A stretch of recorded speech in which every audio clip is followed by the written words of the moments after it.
માનનીય મહેમાનો, ટ્રસ્ટીગણ, પધારેલ વડીલો, વાલીઓ, ગ્રામજનો, મારા પ્રિય ગુરુજનો અને મારા વાલા સાથી મિત્રોને નમસ્કાર. આજના પવિત્ર રાષ્ટ્રીય પર્વની શુભેચ્છાઓ. મારું નામ હાલે કાર્તિક છે. હું ધોરણ 6 માં અભ્યાસ કરું છું.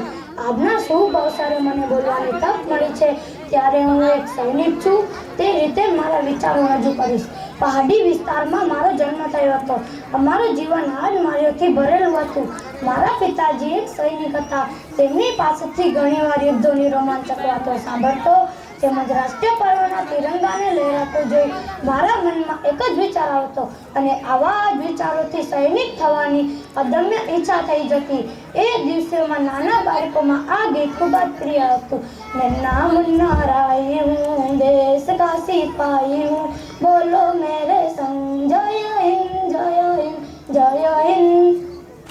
સૈનિક બનવાની મારી ઈચ્છા સાંભળીને મારા પિતાજીએ મને સૈનિક શાળામાં દાખલ કર્યો. સૈનિક શાળામાં મને દેશનો આદર્શ સૈનિક કેવી રીતે બનવું તેનું શિક્ષણ આપવામાં આવ્યું. મેં રાઇફલ, મશીન ગન, ટેન્ક, તોપ વગેરે જેવા હથિયારો ચલાવવાની તાલીમ મેળવી લીધી.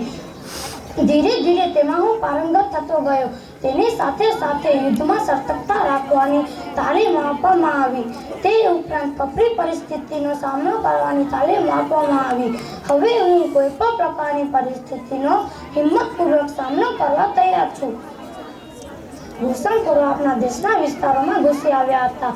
એને આપણે સરહદમાંથી હાંકી કાઢવા માટે લશ્કરી કાર્યવાહી શરૂ કરવામાં આવી.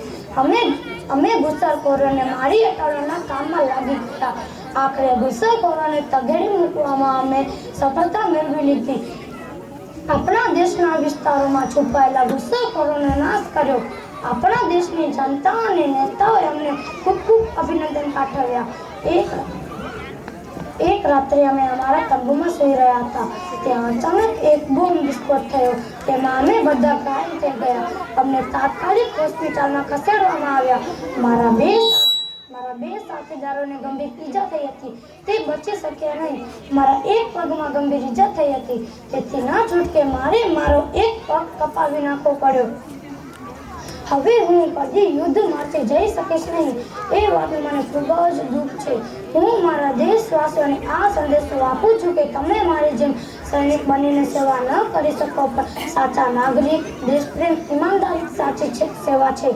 મારા જીવનની રોમાંચક વાતો સાંભળી તમારામાં પણ દેશપ્રેમ જાગ્યો હશે. એ સાથે દરેક દેશવાસીઓને મારા જય હિન્દ જય ભારત.